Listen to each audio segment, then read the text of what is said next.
Bueno, buenas tardes con todos. Vamos a dar inicio al tercer foro jurídico organizado por la AEDUC, conjunto con la delegación. Esta es la primera sesión respecto al derecho tributario en tiempos de crisis. Quisiera agradecer, mil gracias a los ponentes que nos han aceptado este tiempo para compartir el día de hoy. Tenemos al abogado Carlos Arosemena. Él tiene un máster en asesoría fiscal y derecho tributario realizado en la Universidad de Navarra y es abogado asociado en el estudio jurídico Apolo Abogados. Y también contamos con la presencia de la doctora Corina Navarrete, actual docente universitaria de la Universidad Católica Santiago de Guayaquil. A continuación, el doctor Carlos Arosemena nos va a exponer su ponencia el día de hoy, denominada Alternativas a la imposición de tributos como solución a la crisis y efectos económicos en las sociedades respecto del proyecto de ley orgánica de apoyo humanitario. Antes que el doctor comience con su exposición, quisiera agradecer que todos los que nos estén escuchando el día de hoy, confirmen por favor que tanto su cámara como su micrófono esté silenciado. Gracias. Bien, muchísimas gracias a todos. Muy buenas tardes, doctora Corina Navarrete, mi querida amiga y maestra, mis queridos exalumnos y estudiantes de la Universidad Católica, y además a todos quienes nos están viendo en este conversatorio virtual. La verdad es que esta es una situación atípica que requiere soluciones atípicas también, y pues gracias a la tecnología nos podemos comunicar y continuar trabajando y continuar analizando nuestra realidad jurídica en el caso que nos corresponde. Voy a tratar de ser muy sucinto y muy específico y directo. No me gusta extenderme excesivamente, de tal manera que voy a dividir la exposición en tres partes principales. La primera es un breve recuento de los puntos básicos y los puntos que nos interesan de la Ley Orgánica de Apoyo Humanitario, que es la Ley COVID. La segunda parte son específicas críticas al proyecto de ley, que todavía se está debatiendo. Y finalmente, pues las alternativas, que es lo que más nos interesa para finalizar la exposición. Primero, el proyecto de ley orgánica de apoyo humanitario para combatir la crisis sanitaria derivada del COVID-19, llamémosla simplemente ley COVID-19 o ley COVID, está dividida en 5 capítulos, pero hay 2 específicamente que nos interesan para efectos tributarios, o de manera muy especial para efectos tributarios, y es el primero y el tercero. El primero hace referencia a las contribuciones temporales y únicas, y el tercero hace referencia a la cuenta especial de asistencia humanitaria e impulso a la economía. La primera parte, que es la de contribuciones temporales y únicas, crea 3 contribuciones en el proyecto original, que son las contribuciones de personas naturales en relación de dependencia, las personas naturales que no tienen relación de dependencia o simplemente quienes tienen ingresos además de los de relación de dependencia. Para ambos casos hay una tabla progresiva. Y la tercera contribución, que es la de las personas jurídicas, que crea esta contribución con una tarifa específica del 5% en el proyecto original, es decir, el proyecto que envió el presidente de la República. Adicionalmente a eso, se ha agregado en la comisión legislativa que debate la ley, que prepara el debate para la ley, luego que se alistó para el debate, se agregó, decía, la contribución del 2% sobre el avalúo catastral de bienes inmuebles y sobre derechos representativos de capital, que tanta polémica ha causado últimamente, sobre todo en redes sociales, que es mayoritariamente la vía de interactuación que tenemos en este momento. Críticas específicas al proyecto. Les decía yo que quería ser muy puntual, muy específico. En primer lugar, se habla de contribuciones, no son contribuciones. Las contribuciones son otra categoría tributaria, estos son impuestos. Me da la impresión que lo que se ha querido es suavizar un poco el término para que no suene tan feo, tan mal, pero en esencia son impuestos. ¿Qué quiere decir? ¿Qué quiere decir esto?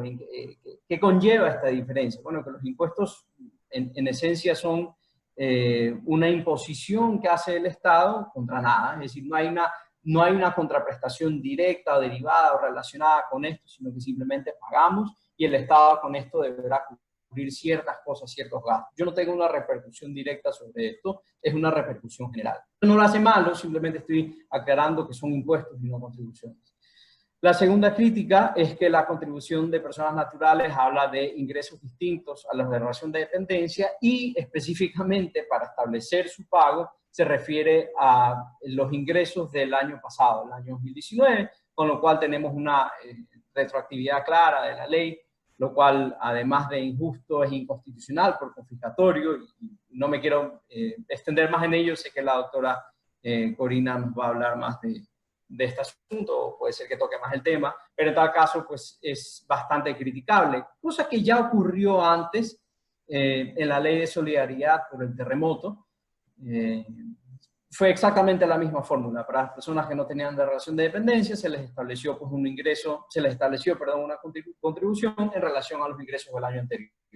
En esencia la crítica ahí viene porque los ingresos de este año evidentemente, claramente un mal año, no tienen comparación con los del año anterior. Siempre va a ser un mejor año que en comparación a este.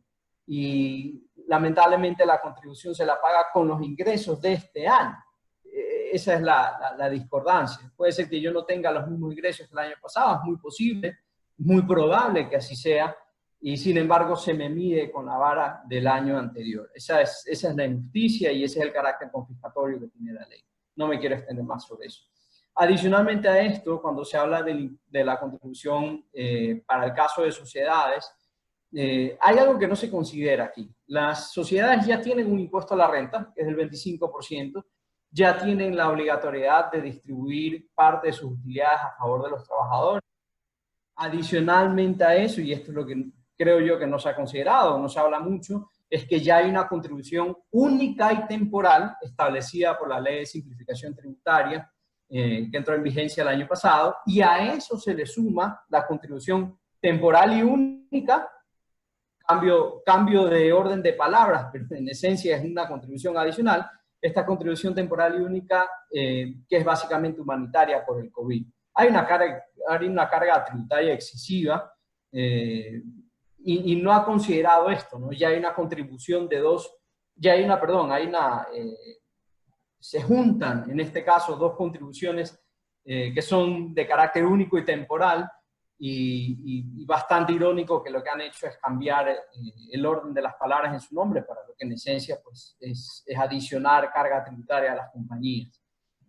Por supuesto que tiene ciertos límites y ciertas condiciones específicas, esto no es objeto de este conversatorio, pero de todas formas es importante declarar y mencionar, aclarar que la contribución temporal y única que se está creando ahora para el caso de personas jurídicas se la crea sin perjuicio de la que ya tiene que pagar por la ley de simplificación que entró en vigencia el año anterior. Esto es una carga tributaria excesiva, tomando en consideración además la circunstancia en la que nos encontramos, los problemas de liquidez que van a tener las compañías en términos generales, sin contar estas contribuciones, ya van a tener un problema de liquidez, esto es obvio y evidente, con lo cual esa carga tributaria y excesiva muy probablemente contribuya al ambiente económico de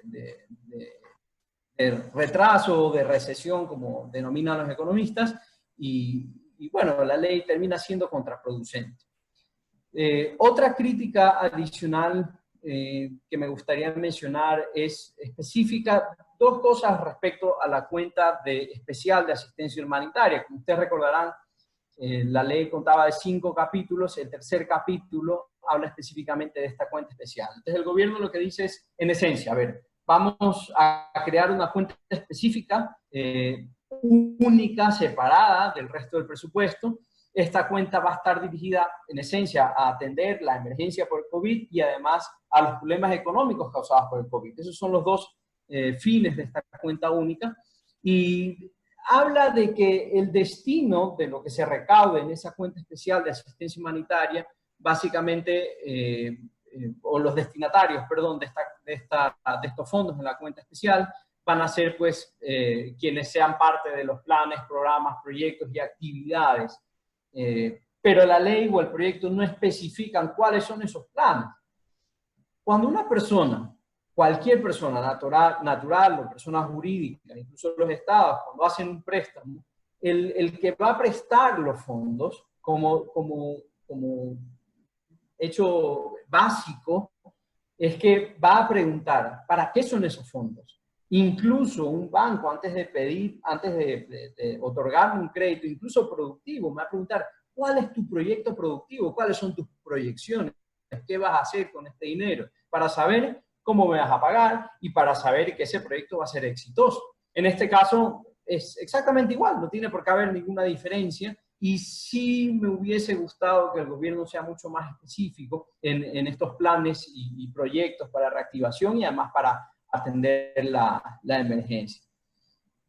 La segunda crítica que iba a hacer respecto a la cuenta es que hay un artículo especial, me parece que es el artículo 21 del proyecto, en que habla, específicamente menciona cómo se va a nutrir esta cuenta. Hace una lista específica y uno de esos puntos es las contribuciones humanitarias de los artículos 3 y 4. Lo curioso es que no ha incluido, estas contribuciones a las que se refiere son a las personas naturales y las personas jurídicas, pero esta lista no ha incluido los ingresos provenientes de la contribución dichosa esta del 2% sobre bienes inmuebles y sobre los derechos representativos de capital de compañías, de propiedad de compañías residentes en paraísos fiscales. Quiero creer de buena fe que es un error de legislación, un error de tipeo, pero de todas formas hay que señalarlo. En otras palabras, tal y como está el proyecto, no sabemos a qué van a destinar estos fondos recaudados por ese 2%. Eso es preocupante.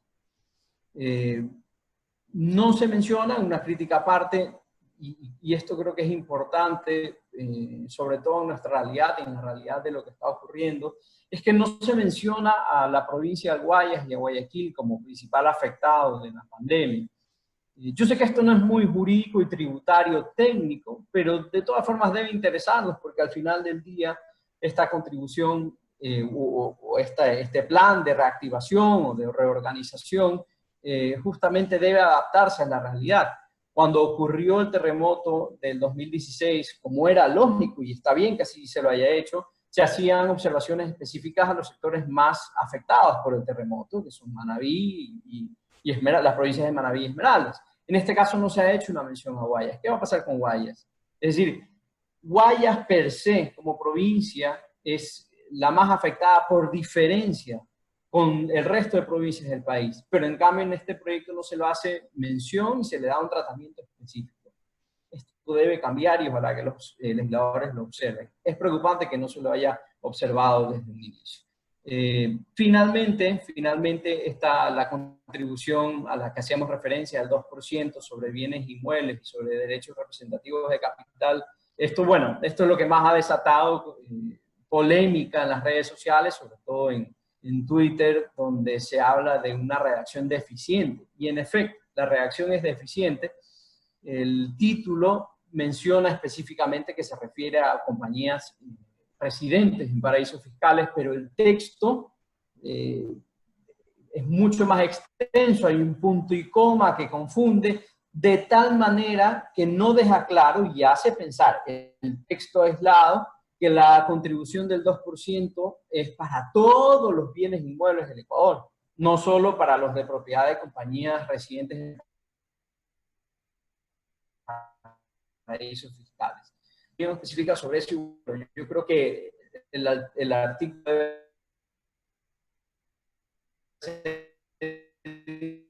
ser claro, así que solo se refiere a compañías residentes en paraísos fiscales, pero esto no obsta para que una vez que se haya puesto en vigencia la ley, genere pues confusiones, y esto además es comprensible que genere confusión.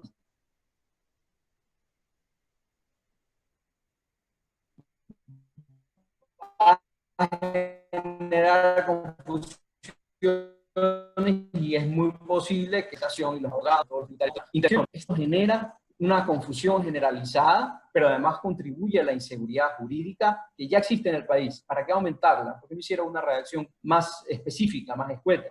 Estas circunstancias han contribuido en general, no solo por la pandemia, pero han contribuido en general al retraso en nuestro país.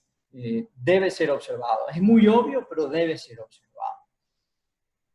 En la tercera parte de mi intervención, les decía yo que quería hablar sobre las alternativas, y este es el tema que más nos interesa, sobre las alternativas tributarias, no necesariamente tributarias, pero las alternativas a este proyecto de ley o las alternativas a la creación de tributos que tiene o tendría el Estado para enfrentar tanto la pandemia como incluso propender a una reactivación económica, reactivación de la inversión y el fomento del empleo.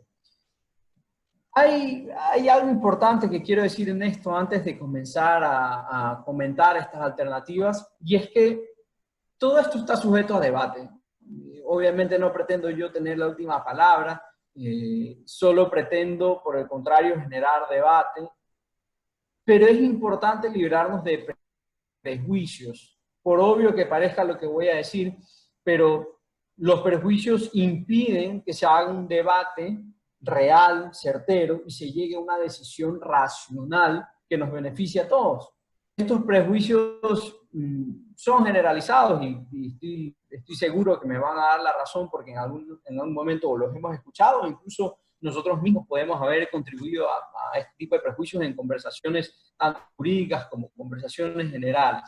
Hay que liberarnos de prejuicios. Estas no son observaciones las que voy a hacer dirigidas a personas específicas o a políticos específicos o a funcionarios específicos, sino que son observaciones generales, son observaciones institucionalizadas o de la institucionalidad del Estado. Entonces, no debemos, en otras palabras, tomarnos esto como a personal, sino como una contribución al debate de lo que realmente nos conviene o no, liberándonos, por supuesto, de prejuicios y de cargas o de observaciones personificadas y negativas. La primera alternativa que tenemos, y de esto se ha hablado bastante y hay que repetirlo, insistir y decirlo una vez más, la reducción del tamaño del Estado. El Estado, como cualquier otra entidad, como cualquier otro organismo, maneja un presupuesto. Este presupuesto se nutre principalmente de tributos, lo que pagamos nosotros normalmente, impuesto a la renta, IVA, etcétera, más estas contribuciones especiales que nos cobran a cada rato, cada vez que hay un imprevisto como el que estamos viendo ahorita. El problema es que si el Estado es muy grande, va a requerir obviamente un presupuesto mayor y por ende las erogaciones que los ciudadanos y las personas jurídicas vamos a tener que hacer van a ser mayores. Esto es obvio y la consecuencia obvia de esto es que el ciudadano, la compañía, van a tener menos dinero para consumir y para invertir. Y obviamente es dinero que no va a producir. Decía yo que debemos liberarnos de los prejuicios, y aquí hay un primer prejuicio que lo voy a mencionar, y es que muchas personas mencionan a la burocracia o a los funcionarios públicos como algo necesariamente negativo, y esto está mal. Muchas veces se utiliza la palabra burocracia o burócratas hasta como un insulto, y eso está mal. La función pública es una función de servicio. Que haya obviamente elementos buenos y elementos malos, pues es parte de la naturaleza humana y además en el sector privado también ocurre.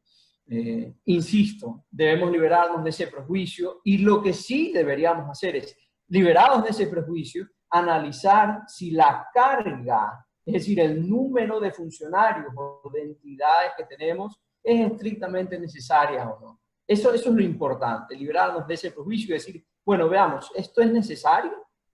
Porque por cada entidad y cada funcionario público que tengamos, significa que los ciudadanos vamos a tener que contribuir con mayores fondos y obviamente les decía, la consecuencia de eso es bastante obvia. Librémonos de ese prejuicio y veamos qué podemos suprimir o cómo podemos reducir el Estado. Voy a poner tres ejemplos, voy a mencionar varios temas. El primer tema de estos es el de la supresión de entidades. Y para la supresión de entidades voy a tomar tres ejemplos. Repito, no estoy mencionando un tema de carácter personal, sino netamente institucional y legal. Yo no tengo nada en contra de estas entidades, es más, sus funciones en algún caso son necesarias, pero en otros casos probablemente no sean tan necesarias, pero en tal caso pueden ser asumidas por otras entidades que ya existen, no necesitamos tantas entidades. Voy a poner tres ejemplos, les decía, de supresión de entidades. El primero Solo por poner un ejemplo, las gobernaciones. Las gobernaciones existen actualmente como una representación del Ejecutivo, del presidente de la República en cada provincia. Las gobernaciones fueron creadas cuando viajar de una ciudad a otra, como Guayaquil y Quito, tomaba días. Hoy en día viajar entre Guayaquil y Quito toma por avión 30, 40 minutos y ya está. Y así sucesivamente, no solo el tiempo de viaje, sino también las comunicaciones son mucho más ágiles, sino para prueba de esto, pues el foro que estamos teniendo en este momento. Entonces, cuestionémonos, ¿debe tener el Ejecutivo un representante físico con toda la estructura que ello implica y con todo el gasto que ello implica en cada provincia? ¿Es eso necesario o podríamos suprimirlo? Un tema interesante, y quienes he tenido gusto de que hayan sido alumnos míos saben que siempre menciono esto porque la Constitución actualmente ya ni siquiera habla de gobernaciones, habla solamente de representantes del Ejecutivo, como dándole apariencia que se ha querido reducir esto, pero finalmente no se lo ha hecho. Entonces, es una entidad que podría suprimirse, que podrían las funciones que hoy en día cumple las podrían asumir otros funcionarios o simplemente tener un funcionario como representante del Ejecutivo, como dice la Constitución, y realizar estas funciones, pero sin tener toda esta estructura que es la que existe actualmente. Repito, no tengo nada en contra de las gobernaciones, es más, yo mismo trabajé en la gobernación del Guayas un tiempo y conozco gente muy valiosa que trabaja ahí y seguramente en las otras gobernaciones también. No es un tema personal, es necesario en vista o a la luz de nuestro presupuesto, es necesario tener gobernaciones y toda la estructura.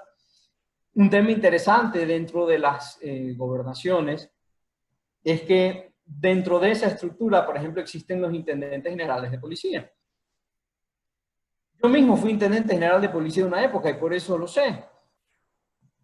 Las intendencias tienen determinadas funciones relacionadas con el control público que bien podrían ser asumidas en algunos casos, por ejemplo, por los municipios. Los municipios tienen pues direcciones de orden y vigilancia, por ejemplo.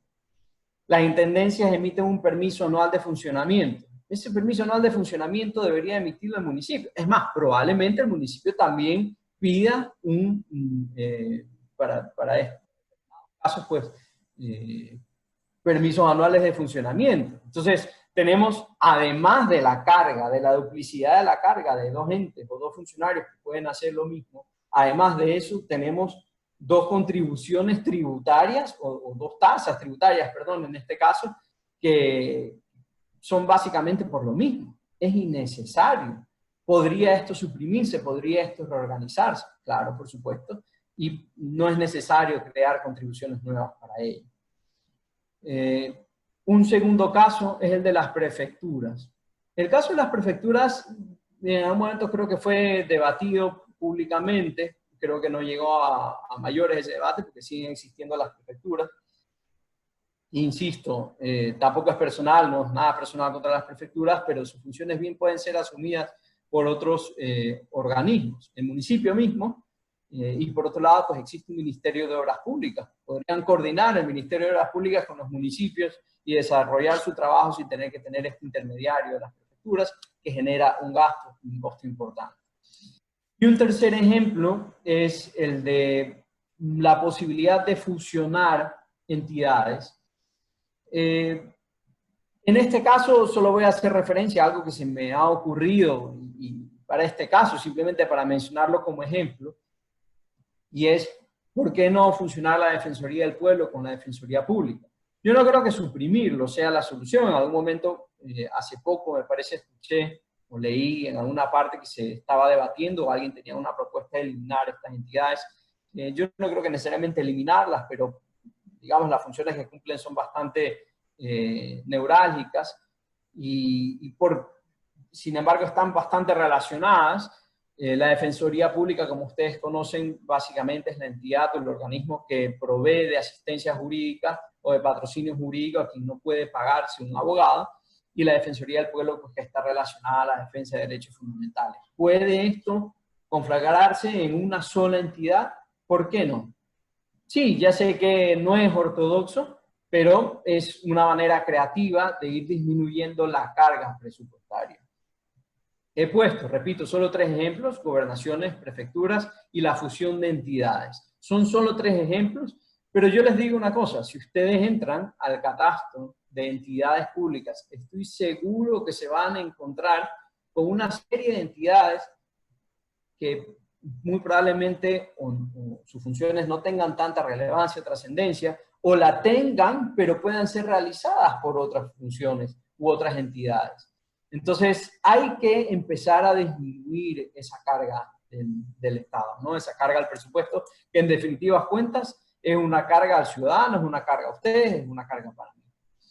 Otro tema importante respecto a la reducción del tamaño del Estado tiene que ver con el número de asambleístas. Y menciono esto porque también ha estado bastante en boga, incluso quienes hablan de reducirle el sueldo a los asambleístas. No creo que sea una buena solución, ya lo vamos a comentar, pero en términos generales debemos conocer que en la actualidad el Ecuador tiene 137 asambleístas. 137 asambleístas es bastante. Son 137 personas que trabajan y que además tienen un representante suplente, y además pues tienen un número determinado de asesores y demás, lo cual está bien. Digamos, el trabajo de un asambleísta es bastante complejo, complicado y álgido, pero 137 asambleístas son necesarios. ¿Por qué no disminuimos el número de asambleístas? De tal manera que no solo se disminuye la carga en el presupuesto general del Estado y por ende en los ciudadanos, sino que además hacemos que el debate sea un poco más fácil o un poco más ágil. Debatir entre 137 no es lo mismo pues que debatir, por ejemplo, no sé, entre 50 personas. Menor número de personas, mayor agilidad. Hay muchas personas que en este punto se han referido o han preferido que a los asambleístas se les rebaje la remuneración. Yo no estoy de acuerdo, principalmente porque, les decía, el trabajo de un asambleísta es un trabajo complicado, un trabajo complejo, de altísima responsabilidad. De reducir su sueldo, digamos, no va a tener ninguna trascendencia importante en el presupuesto, pero tal vez en su calidad de trabajo sí. Digo yo, en la actualidad, ¿consideramos que el trabajo de los asambleístas es un trabajo de calidad? ¿El trabajo del Congreso, de la Asamblea, en su momento el Congreso, es de calidad? Bueno, mejor observemos cuáles son los requisitos que tiene la Constitución para ser asambleísta, y básicamente hay que ser el ciudadano ecuatoriano y tener 18 años y estar en goce de los derechos políticos, no más. Tal vez, en lugar de pretender rebajar las remuneraciones de los asambleístas, deberíamos observar, por otro lado, el número de asambleístas y la calidad de asambleístas que elegimos. Para esto es importante. Para ser juez de cualquier instancia en la República, para ser juez se le exige al candidato una serie de requisitos que son mucho mayores que los de asambleístas. ¿Perdón? Yeah, thanks.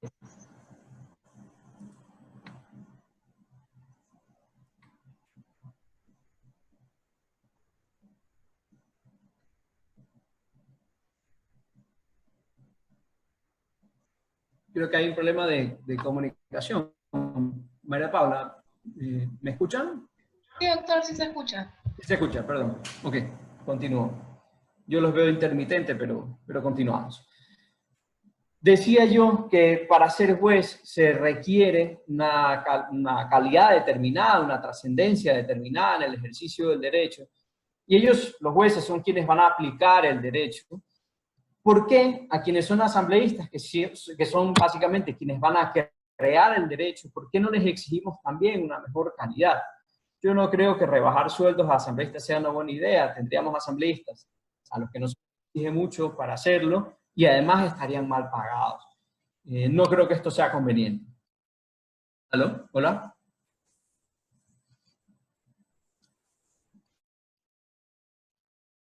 Perdón, me fui un momento. Problemas técnicos, pero ya estamos de nuevo. Yo no creo que sea buena idea tener funcionarios públicos creando leyes que estén mal pagados. Creo que es mejor incrementar o mejorar su calidad y disminuir su número. Creo que es una crítica importante. Se está hablando mucho de esto y esto es una alternativa, digamos, que debemos debatir. Sé que probablemente para esto se requiere, no probablemente, 100% seguro que para esto se requieren incluso algunas reformas constitucionales. Yo no pretendo que esto se aplique de un día para otro, pero son cuestiones que se debaten poco y sin embargo pues tienen una carga importante, una carga económica y financiera importante. Y repito, esa carga no la tiene el Estado como un ente lequia que está ahí en el aire, que ha sido creado por el derecho. Es una carga para el ciudadano, una carga para cada uno de nosotros. Otra posibilidad para reducción del Estado es la rebaja del número de municipios y provincias. Esto también es un tema que recuerdo haber conversado incluso cuando era estudiante, me acuerdo cuando veíamos la materia de Derecho Municipal, cuántos municipios y cuántas provincias tiene el Ecuador. ¿Es necesario tantos municipios, por ejemplo, tener tantos municipios? ¿Por qué digo esto? Recuerdo y viene a mi memoria el caso de la provincia de Santa Elena, que se provincializó hace, creo que 10 años, me parece, o hace más o menos 10 años. ¿Y qué resultado ha tenido? En la actualidad, ¿qué vemos que ha sido positivo de la provincialización? Digamos, ¿fue necesaria? ¿Tuvo realmente la trascendencia que se esperaba? ¿Hay los cambios que se esperaban? ¿Por ahí iban, digamos, las soluciones o no? Al final de cuentas, lo que sí es seguro es que la creación de una nueva provincia exigió, obviamente, la creación de una nueva gobernación y además otras entidades como una corte provincial de justicia, etcétera, etcétera, etcétera. Más gasto. No necesariamente porque se cree una nueva provincia o un nuevo municipio, esa ciudad o provincia van a tener una mejor administración. Tal vez podamos empezar a debatir aquí una reorganización de la estructura del Estado. Hay quienes mencionan la posibilidad de entrar en un sistema federal, posiblemente, podría ser una posibilidad, y tal vez podría generarse legal, por la vía legal, incentivos a municipios que se asocien para empezar a depurar la excesiva carga en el presupuesto general del Estado y no tener tantas entidades, pero en cambio tener organismos con cierta autonomía que atiendan mejor la necesidad de sus ciudadanos. Esto es algo que ha ocurrido desde siempre. Y hay pues municipios muy pequeños y que muy probablemente pierdan gran parte de su presupuesto en mantener toda esta estructura. ¿Por qué no usamos ese dinero para incentivar actividades productivas o simplemente para cobrar menos impuestos, cobrar menos contribuciones especiales como las que estamos cobrando ahorita y tener una estructura que sea mucho más ágil y cercana a los ciudadanos? Finalmente, dentro del punto de reducción del Estado, está la venta de empresas estatales. Hay muchas empresas estatales que tienen probablemente números rojos, hay otras que seguramente están mejor, hay unas que publican balances y hay por ahí alguna otra que no publica balances y no sabemos cómo están. Esto también, nuevamente, perdón que sea repetitivo, pero esto se lo cargan al ciudadano.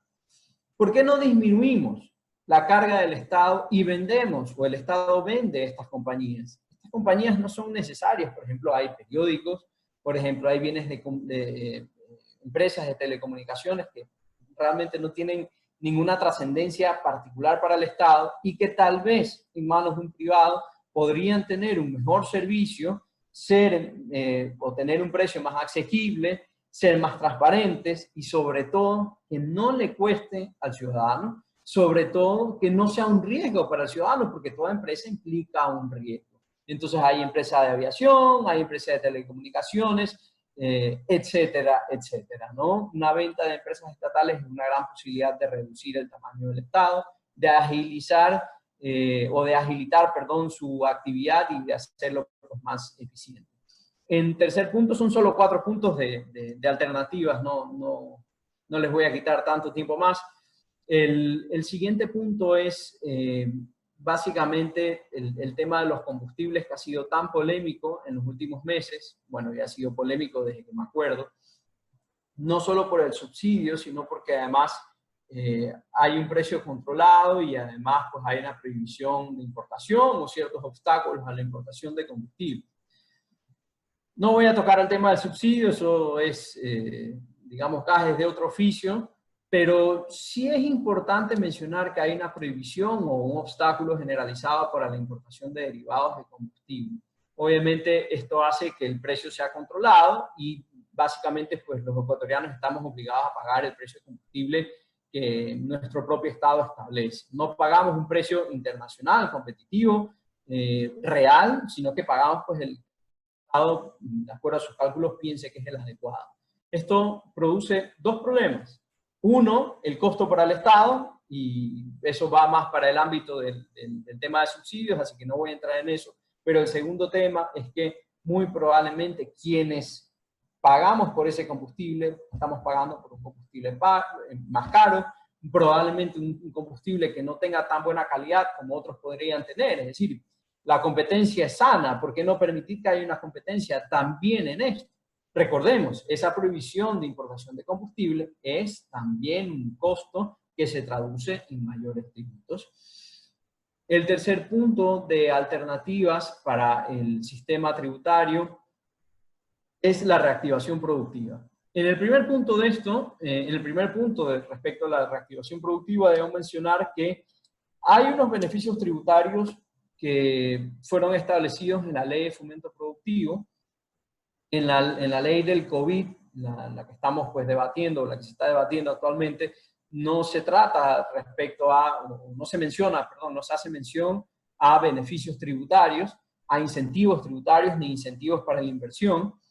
Y bueno, tal vez podríamos decir que esto hizo falta en el proyecto de ley, pero es importante mencionar que en la Ley de Fomento Productivo, en una de sus disposiciones transitorias, permite que el Ejecutivo, el presidente de la República, extienda los beneficios de la Ley de Fomento Productivo, estos beneficios de incentivo productivo, por 2 años más.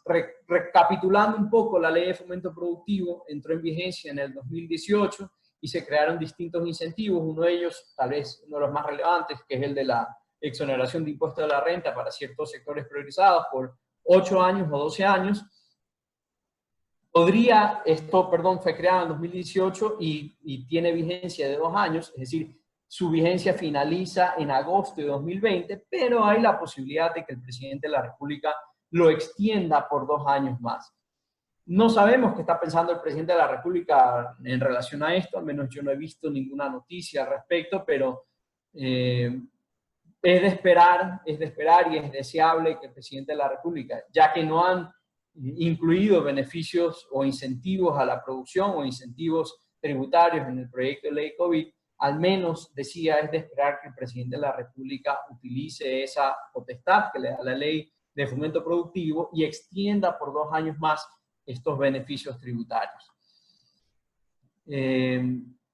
Esto en cuanto a reactivación productiva, y el otro tema de reactivación productiva que también quería hacer referencia es la reducción de aranceles. Cuando se habla del sistema tributario, en términos generales, pues sabemos que hay 2 clasificaciones. Hay pues los tributos internos y hay los del comercio exterior, o los tributos al comercio exterior. Normalmente cuando se habla de normativa tributaria, o digamos en la mayor generalidad de los casos, se hace referencia a los tributos internos. Impuesto a la renta, impuesto al valor agregado, impuesto a los consumos especiales. Pero hay también otro subsistema tributario, que es el de los tributos al comercio exterior. En esencia, para entendernos todos, es de lo que se encarga mayoritariamente el Servicio Nacional de Aduanas del Ecuador, ¿no? Es decir, los aranceles que debo pagar por importar bienes al Ecuador. Tiene este sistema ciertas particularidades que lo hace distinto, muy diferente al sistema tributario interno, y una de esas particularidades es que el impuesto que se llama arancel lo impone o lo dictamina una entidad que es el Comité de Comercio Exterior, que depende del presidente de la República, a diferencia del sistema tributario interno, cuyas tarifas las impone obligatoriamente la Asamblea. En el caso de los tributos al comercio exterior, es el Comité de Comercio Exterior, llamado COMEX, el que hace una lista, que nosotros llamamos arancel del nacional, y en la que se establecen pues, cuáles son los aranceles de importación por cada bien. Es una lista sumamente extensa.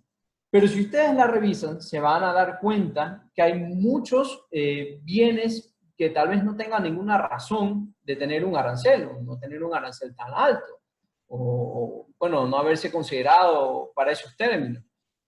¿Por qué, por ejemplo, para importar una maquinaria productiva, puede ser para la instalación de una planta o de una fábrica o maquinaria, por ejemplo, de uso agrícola, tener que pagar aranceles, o un barco tener que pagar aranceles? No todos los barcos, no todas las maquinarias y no todas las herramientas para establecer o construir una planta tributan aranceles, y sin embargo hay muchos que sí.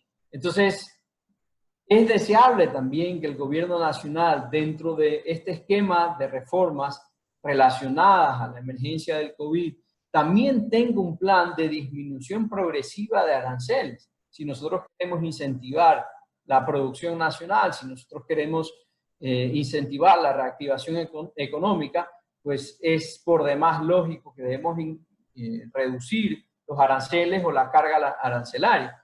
Ya les decía yo hace un momento que una empresa tiene impuesto a la renta, repartición de beneficios a los trabajadores, más contribución temporal y única, y más la contribución única y temporal, pero además de eso, si va a importar algo que no se produce en el Ecuador, tiene que pagar aranceles y sobre eso paga IVA, etcétera. Son costos altos. Probablemente, si nosotros queremos ver cuáles son las alternativas a la creación de tributos nuevos o las alternativas a la ley COVID, debamos dirigirnos con especial atención a la reducción de aranceles. Finalmente, el último punto de alternativas a esta ley COVID es el de, yo he llamado el de simplificación del sistema tributario y realidades alternativas. ¿Qué significa simplificación del sistema tributario? Bueno, hay varias cosas, pero podría significar, por ejemplo, menos impuestos. Ya tenemos un impuesto al valor agregado, pero además tenemos un impuesto a los consumos especiales. ¿Por qué no pensar? Yo sé que esto no es ortodoxo, pero ¿por qué no pensar en eliminar el impuesto a los consumos especiales? ¿Por qué no pensar en eliminar el ISD? Y así sucesivamente. Eliminar, simplificar. Hace un momento les mencionaba yo cómo la Intendencia General de Policía de cada provincia cobra una tasa anual de funcionamiento, que adicionalmente, por más o menos los mismos motivos, los municipios podrían o cobran en algunos casos una tasa también. ¿Por qué no empezar a simplificar y depurar esto, incluso a nivel legal, y hacer que nuestro sistema tributario sea más amigable para el inversor? Esto es simplificación del sistema tributario. Y ojo que ni siquiera estoy tocando el tema de la simplificación, digamos, estructural, es decir, de hacerlo más sencillo o más simple. Pero hay realidades que golpean mucho, como la que he mencionado, en que se tributa varias veces por un mismo tema y que puede empezar a depurarse. Esto es una alternativa importante. En este último punto, y para finalizar, yo les hablaba de realidades alternativas.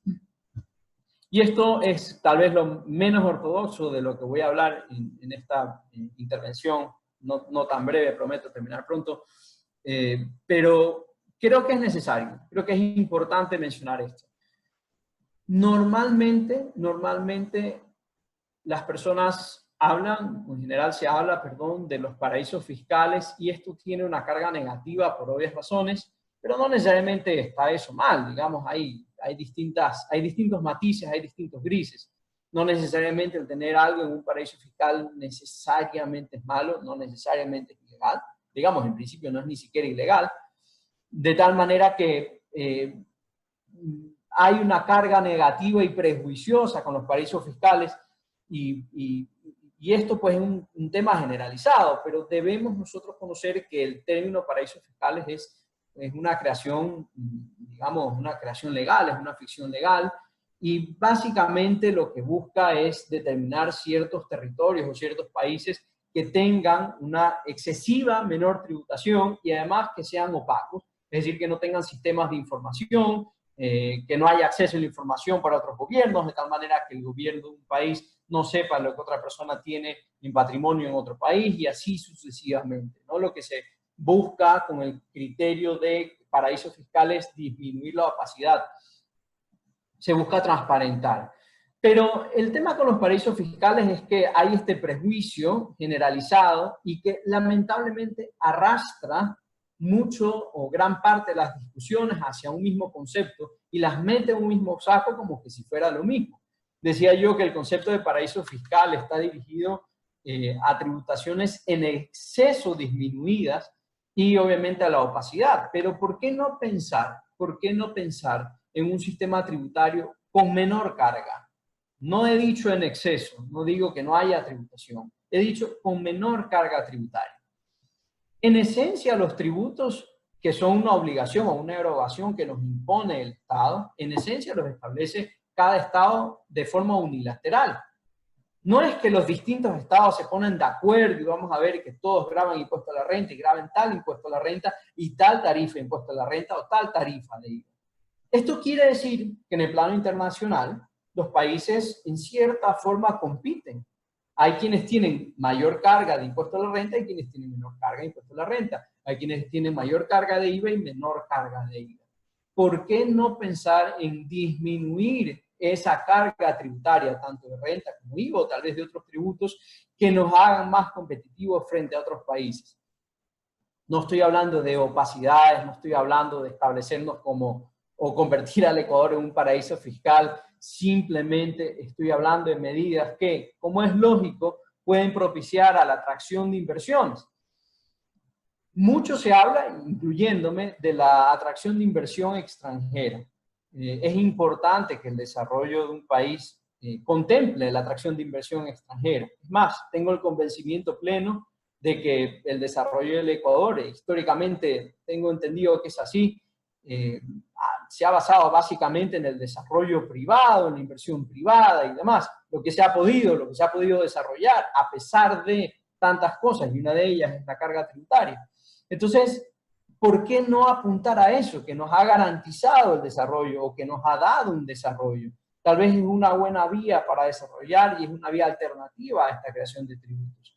Entonces, si el Estado crea un sistema más atractivo, tributariamente hablando, va a poder atraer más inversiones. Lo curioso es que siempre se habla de la atracción de inversión extranjera, pero hay algo importante. No solo debemos estar atentos a atraer la inversión extranjera, debemos estar atentos a atraer la inversión local, es decir, a atraer a que los inversores o a que los empresarios o a cualquier persona que tenga un capital y que sea residente en Ecuador tenga incentivos suficientes para invertirlos en el Ecuador. Lamentablemente un sistema que no está, pero ni de cerca simplificado y que tiene una carga tributaria excesiva, lamentablemente es un sistema, decía yo, que no atrae inversión, no solo extranjera, sino también la propia inversión local, la espanta. Y ese es uno de nuestros más graves problemas, no causado por la pandemia, sino desde siempre. Bien, hasta aquí mi intervención. Muchísimas gracias a todos por su amable atención.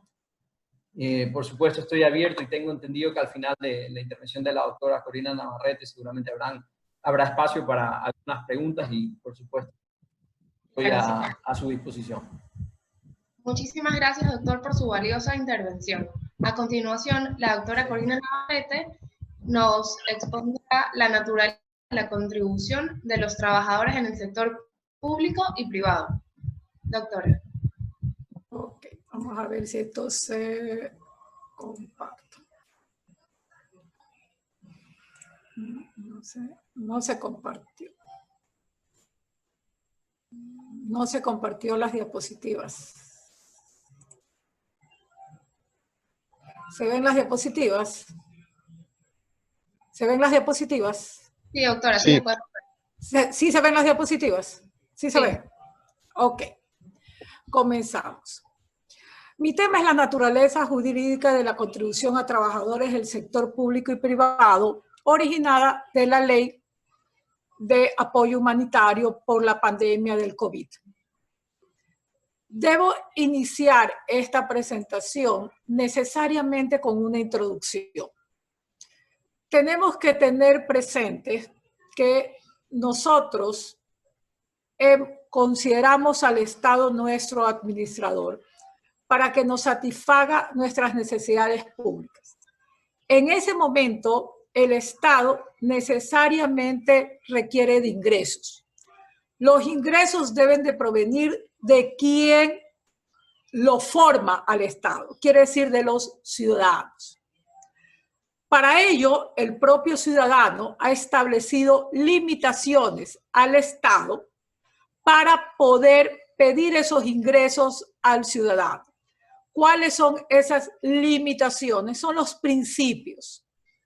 Y uno de los principios bases del sistema tributario en general es el principio de legalidad. ¿Por qué el principio de legalidad? Porque si bien es cierto, el tributo de forma general constituye una contribución que el ciudadano debe hacer al Estado para a su vez recibir por parte del Estado la satisfacción de sus necesidades públicas. Si eso quedara solamente por el hecho de una contribución de manera voluntaria, el ciudadano de forma general no lo va a dar. ¿Por qué no lo va a dar? Porque sencillamente considera al Estado un ente aparte y él no se considera parte de la sociedad. Ese es un punto que tenemos que tener presente. Por eso, como antes decía, existe el principio de legalidad. Y en ese principio de legalidad, pues cada Estado establece las directrices sobre las cuales se van a crear los tributos. ¿Cuál es otro principio importante aquí? El principio de la suficiencia recaudatoria. Este principio de suficiencia recaudatoria va de la mano con lo antes dicho, en el sentido que los tributos deben de ser herramientas para poder solventar el gasto público. Pero aquí viene, a su vez, otra limitante, que si bien es cierto, no está de forma expresa señalada en la Constitución, pero sí está en función de los deberes y atribuciones que se le da al Estado. Y es el hecho de ser un gasto restricto. ¿Qué significa esto? Que debe haber austeridad en el gasto, que no puede haber despilfarro por parte del Estado, porque ese gasto está solventado con el ingreso del ciudadano. Y esta es una de las cosas que crea reacción por parte del ciudadano cada vez que se crea un tributo. ¿Por qué? Porque mencionan corrupción, mencionan que el Estado gasta de forma innecesaria, solamente para componendas políticas o para el interés del dinero del político de turno. Es decir, este principio de suficiencia recaudatoria tiene que ir de la mano por el principio de la austeridad del gasto público, que como digo, está en nuestra Constitución, no está señalado, pero tiene que ser un parámetro que el Estado debe de considerar. ¿Qué otro principio tenemos que ver aquí, que tampoco está en nuestra Constitución de forma expresa, pero que es rey también en el sistema tributario, que es el principio de la capacidad contributiva? Esto provoca que el Estado efectivamente debe contribuir para él, por el Estado, pero debe a su vez el Estado considerar la condición económica para que el ciudadano pueda aportar al Estado. Basando en estos pocos principios, el de legalidad, suficiencia recaudatoria y el principio de capacidad contributiva, ahora sí entramos a nuestro tema. Son las contribuciones dedicadas a los trabajadores, tanto autónomos como dependientes, ¿constituye un impuesto o una contribución? Carlos, que me antecedió, ya señaló enfáticamente que es un impuesto. Pero ¿por qué se señala como una contribución? Bien lo dijo Carlos, puede decir para suavizar el término. Pero este suavizar el término nos ocasiona a los que estudiamos derecho sencillamente un rechazo. ¿Por qué un rechazo? Porque la técnica jurídica tributaria le están tirando abajo. Vamos viendo características muy simples de lo que es un impuesto y de lo que es una contribución. ¿Cuáles son las características de un impuesto? Es un tributo. Segundo, el origen del beneficio puede tener cualquier origen, público o privado, que da origen a la capacidad contributiva. Pongo un ejemplo, impuesto a la renta. ¿Cuál es el beneficio que recibe el individuo? El ingreso. La utilidad, eso es de carácter privado. Impuesto a la plusvalía. ¿Cuál es el beneficio? Es de carácter público, constituido por obra pública que da lugar a subir el valor del bien. ¿Cuál es otra característica del impuesto? La recaudación va al presupuesto general del Estado. Es decir, es el impuesto el que realmente sustenta un presupuesto de una institución pública. Vamos, en cambio, a las características de la contribución. Es un tributo, porque como ustedes saben, los tributos son de 3 clases. Impuestos, tasas y contribuciones. Pero el origen del beneficio en la contribución proviene exclusivamente de una actividad del Estado, que puede ser una obra pública o un servicio. Por ejemplo, lo que pagamos en una carretera no concesionada, estamos hablando de una contribución, estamos hablando de una tasa. La segunda característica es que el beneficio que recibe el contribuyente es considerado causa justificativa para que se dé lugar el tributo. Es decir, que existe una íntima relación entre el contribuyente con el beneficio que está recibiendo. Esto puede hacer que la contribución pueda confundirse un poco con tasas, pero no llegar a una contraprestación. Y la última característica es que la recaudación de este tributo tiene que ir al presupuesto específico para financiar esa obra pública o esa actividad. Es decir, la contribución viene a ser una especie de reembolso que el ciudadano le está dando al Estado a cambio de ser beneficiado por esa obra pública o por ese servicio. Teniendo como consideración estas cosas, vamos a ver qué es lo que expone este proyecto de ley orgánica de apoyo humanitario. En la exposición de motivos planteada por el presidente de la República y que en el informe de la Comisión de la Asamblea Nacional jamás lo cambian, dice, uno de los ejes, porque son 5 ejes para esta exposición de motivos, el primer eje es un régimen de contribuciones solidarias que le permita al Estado atender sus obligaciones y garantizar los recursos necesarios para enfrentar las consecuencias sanitarias, sociales, económicas de la pandemia causada por el COVID.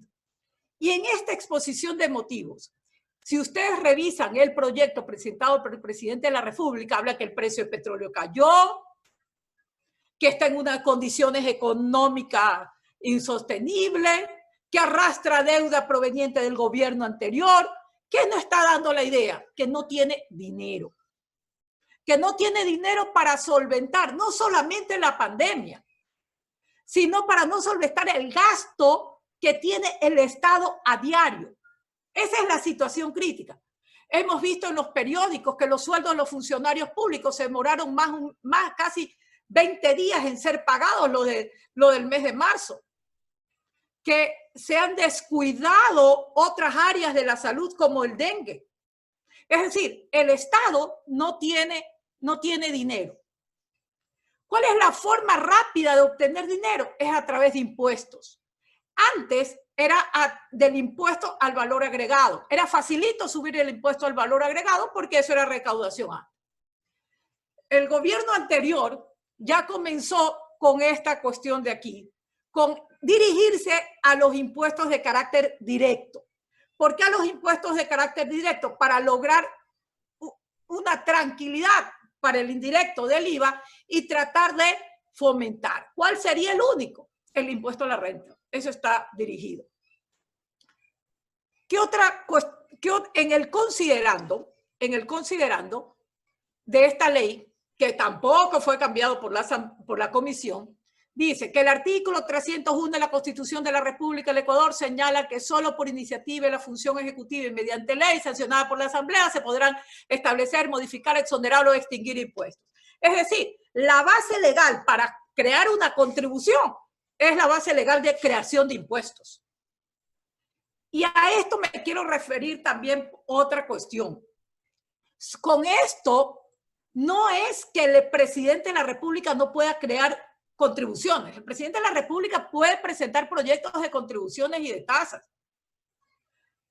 Aquí el límite no es para el presidente de la República, es para el resto de los ciudadanos o para el resto de aquellos que pueden presentar proyectos de ley que no pueden serlo por impuestos, solamente por tasas y contribuciones, pero lógicamente tasas y contribuciones que estén de acuerdo a las atribuciones creadas en la Constitución para las entidades públicas. Lógicamente el ciudadano jamás va a presentar un proyecto de una tasa o de una contribución. Entonces, en estos dos aspectos nos da la idea que necesariamente va a ser un impuesto. ¿Qué es lo que nos podría hacer un poco hacer pensar, decir no, no es un impuesto porque no va al presupuesto general del Estado? ¿Por qué? El destino de la contribución, como antes decía, tiene que ir a un presupuesto específico. Y va de acuerdo a la ley, va a esta cuenta especial de asistencia humanitaria e impulso a la economía. Pero ¿cuál es el problema de aquí? Como antes les dije, la contribución es una especie de reembolso que hace el ciudadano por el gasto que va a efectuar o que ha efectuado el Estado en esa obra pública o en ese servicio. ¿Cuál es el problema aquí? El problema aquí es que no nos señalan cifras de cuánto es lo que el Estado considera que va a invertir o va a gastar en atender esa pandemia. Lo que nos dicen es cuánto pretende el Estado conseguir a través de estas contribuciones solidarias. Es decir, no está planificado estas contribuciones para que realmente vayan a cumplir. ¿Y qué pasa si supongamos que se aprueben estas contribuciones tal y cual y supongamos que todos los ciudadanos hemos pagado la contribución sin chistar? ¿Qué pasaría con el remanente? Con el remanente de ese dinero, ¿nos lo van a devolver? De acuerdo al proyecto presentado por el presidente de la República, esa no es opción. ¿Por qué no es opción? Porque ya veremos más adelante que no puede ser ni crédito tributario ni deducción de otro. Es decir, ¿qué pasa el Estado? Es decir, ¿qué es lo que va a conseguirse? Pues que no va a estar esta cuestión, como la va a manejar el presidente de la República, pues el saldito va a ir ¿a dónde? Va a ir al presupuesto general del Estado. Pero ¿por qué se crea esta cuenta especial de asistencia humanitaria? Yo tengo una hipótesis, bueno, fue con el antecedente de las contribuciones solidarias del 2016, pues, ¿no?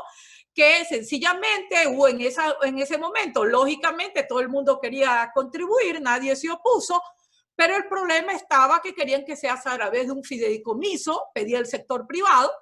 El presidente del momento dijo que no, que iba a ser manejado a través del Ministerio de Finanzas. Al final se logró, el resultado fue que no se creó el fideicomiso, que fue hasta 2020, ¿no es verdad? Como esas contribuciones, lógicamente, la población llamó la atención por la situación de las provincias de Manabí y Esmeraldas y de la situación por la cual atravesaron el terremoto, es que el presidente, para tratar de suavizar la cosa y decir, no va a ir al presupuesto general del Estado, no lo voy a gastar en deuda pública, no lo voy a utilizar en burocracia, aunque esté mal en decirlo el término, en sector público, sino que va a estar solamente dirigido a cubrir los gastos de la pandemia. ¿Qué gastos? Que debió haberse sincerizado y haberle dicho a la población cuánto es lo que se pretende gastar o cuánto es lo que falta para poder cubrir eficientemente Pero lastimosamente, en esta semana se dio a conocer que ha habido un sobreprecio por la cuestión de las mascarillas, por cuestiones por mascarillas, por respiradores y tantas cosas que lógicamente hacen crear reacción de la ciudadanía a que le impongan un tributo. ¿Cuáles son los elementos de la contribución de los trabajadores dependientes? Ya hemos visto la parte general, vamos a centrar. sujeto activo no señalo porque es el sujeto activo, es el Estado a través del Servicio de Rentas Internas. Pues no, se tratarían de tributos de carácter interno. ¿Cuál es el contribuyente? El contribuyente es el trabajador que genera ingresos netos mensuales actuales. Su agente de retención es empleador. El hecho generador es la generación de ingresos netos. El aspecto temporal es solamente por 9 meses. La base imponible son ingresos netos mes. No hay deducciones. Aquí hay un pequeño problema, que no señala el proyecto de ley qué son ingresos netos. Lo deja a reglamento. El informe de la comisión dijo que eso era peligroso, que el reglamento establezca lo que es un ingreso neto y que necesariamente eso tenía que estar en la ley. Por eso es que señala el informe de la comisión que solo son los ingresos sobre los que se aporta al IES, sin considerar ni el aporte al IES ni las pensiones de alimentos. Aquí yo creo que ocurrió un pequeño problema, no debió haber dicho pensiones de alimentos, debió haber dicho gastos personales. ¿Cuál es otra cuestión que se da aquí? Esto va a crear un pequeñísimo problema para el empleador. ¿Por qué para el empleador? Si bien es cierto, esto sería de forma eficiente, aplicando el principio de eficiencia, reducir costos. ¿Por qué? Porque la recaudación sería súper sencilla a través de un agente de retención que vendría a ser el empleador, pero se crea un problema para el empleador. ¿Por qué se crea un problema? Porque tendría dos cálculos, un cálculo para la retención por el impuesto a la renta, en el cual va a considerar la proyección de gastos personales, y en la otra tendría un cálculo para la retención por esta contribución. Ahí habría un pequeñísimo problema. ¿Cuál es la tarifa? Es una tarifa progresiva muy similar a la del impuesto a la renta, del 0 al 35%, comenzando con la del presidente de la República de $500. La Asamblea señala que debería ser, de acuerdo al informe, debería ser $720, aunque hayan algunos que han llegado hasta 1.250, pero al final el informe queda en 720. Exoneraciones y rebajas deben ser dadas por el reglamento y es de acuerdo a quienes han sido afectados por el COVID, lo que significa que esto deja mucha subjetividad. Vamos a ver cómo el reglamento lo podría establecer.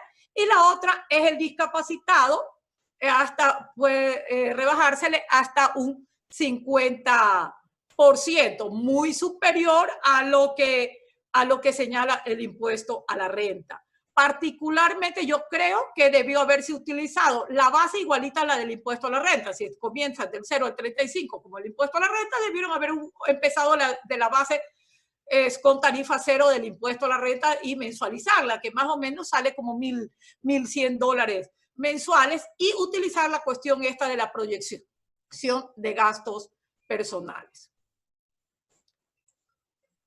¿Cuáles son, en cambio, los de la contribución de los trabajadores autónomos? El sujeto pasivo es quien generó ingresos netos mensuales del 2019. Esto ya automáticamente lo pone en una desigualdad tributaria, porque mientras a los trabajadores bajo relación de dependencia los pone sobre ingresos actuales, a los trabajadores autónomos nos pone en, hablando como abogada, nos pone en los ingresos del año anterior. Esto es una retroactividad tributaria que comenzó la majadería con la del año pasado, cuando a las empresas se las hace aportar una bonificación que sustituye el anticipo del impuesto a la renta con respecto a 2018. O sea, esta ya viene a ser, por eso yo digo, nunca hay que dejar precedentes. Ya crearon el precedente ahí, ahora sí lo vamos cogiendo. Si me lo aceptaron antes, me lo aceptan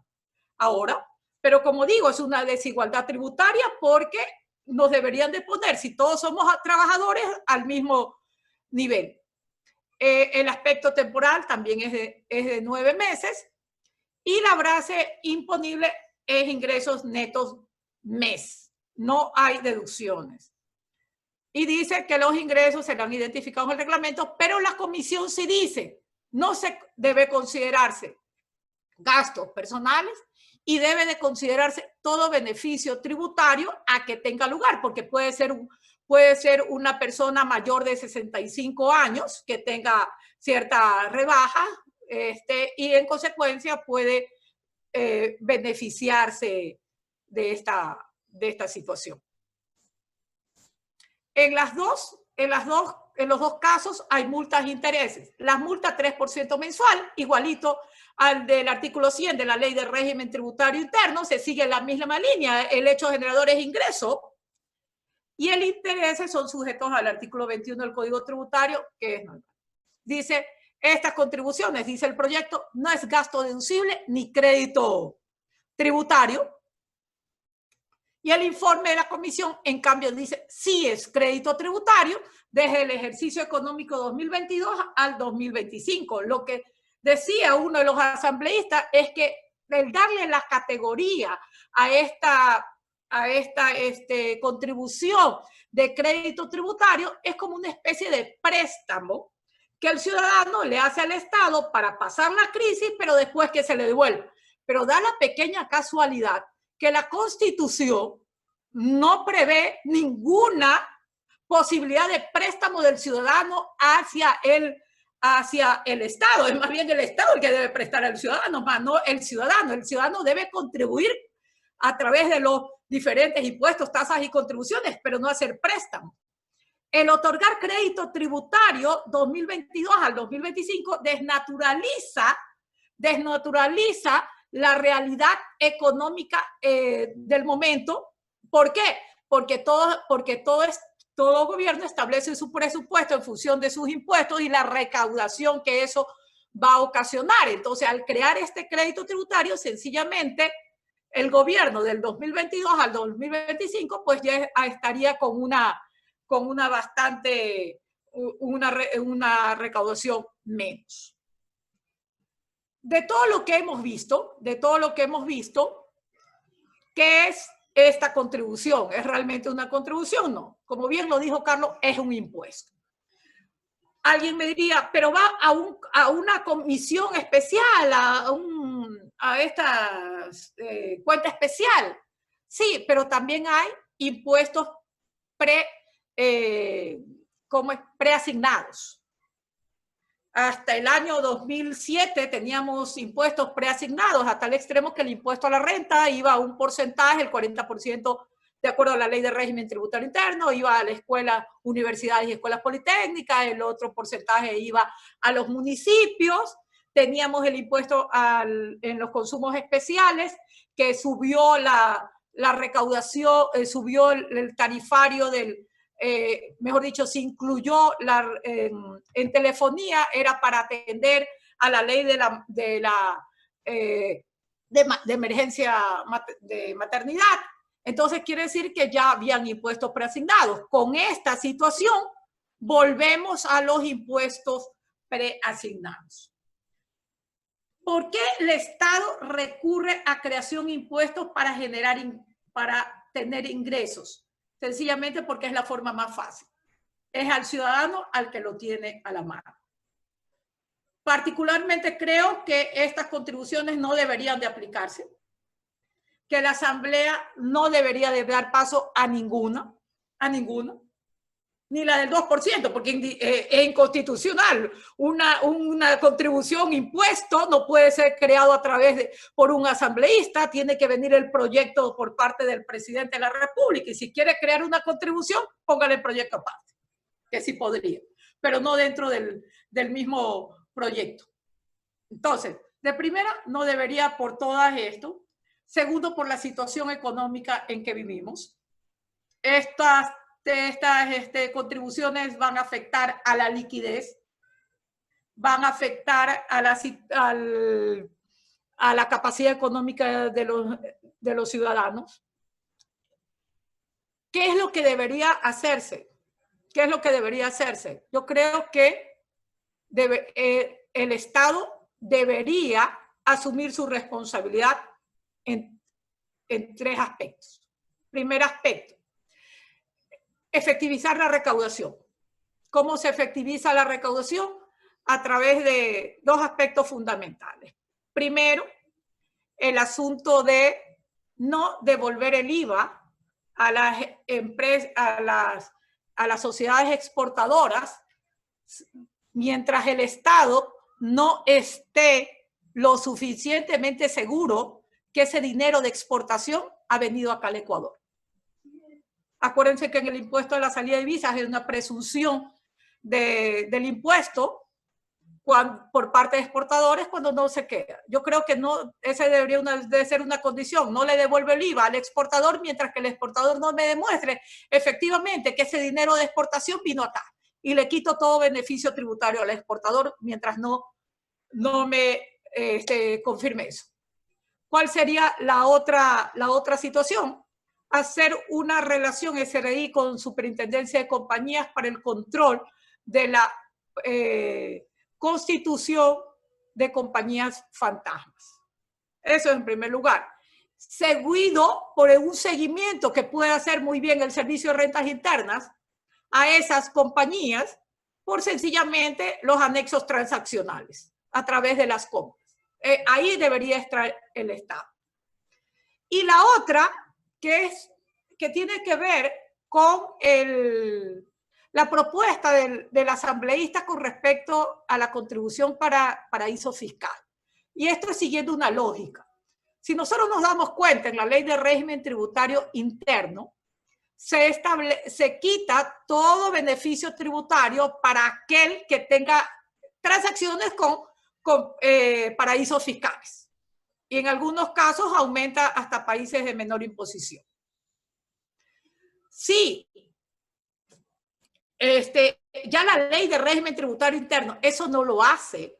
¿Por qué el Estado no crea tributos para evitar esas transacciones o para hacer que el individuo elimine su relación con paraísos fiscales? Y si quiere tenerlo, que lo tenga. No hay ningún problema. Pero eso sí, págale al Estado.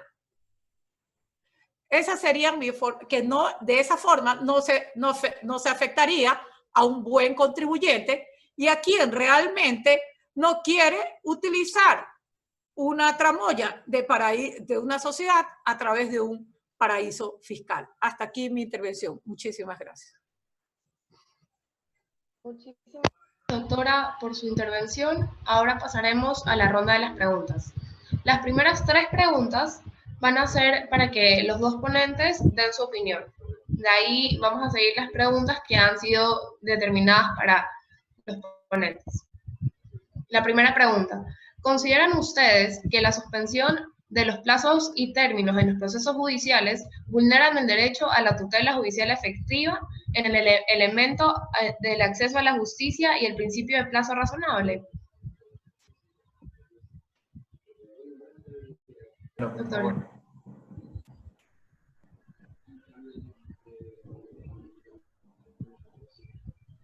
Doctora. Ya contestó, ya aprendí. ¿Ya contestó Carlos? No, usted primero, por favor. Ya. Yo no considero que esta suspensión afecte a la tutela judicial efectiva. Es un asunto de caso fortuito, fuerza mayor, que veía imposibilitada la administración de justicia. Y la situación psicológica por el cual podrían estar involucrados aquellos accionantes, también eso podría influir. Miren que en abogados hay más de 125 abogados que han fallecido en todo este problema. Esta suspensión va a ayudar a que muchos de esos abogados que han tenido trámites judiciales pues puedan ser reemplazados por otros abogados. O sea, un caso particular es de mi hermano. Mi hermano falleció el 25 de marzo.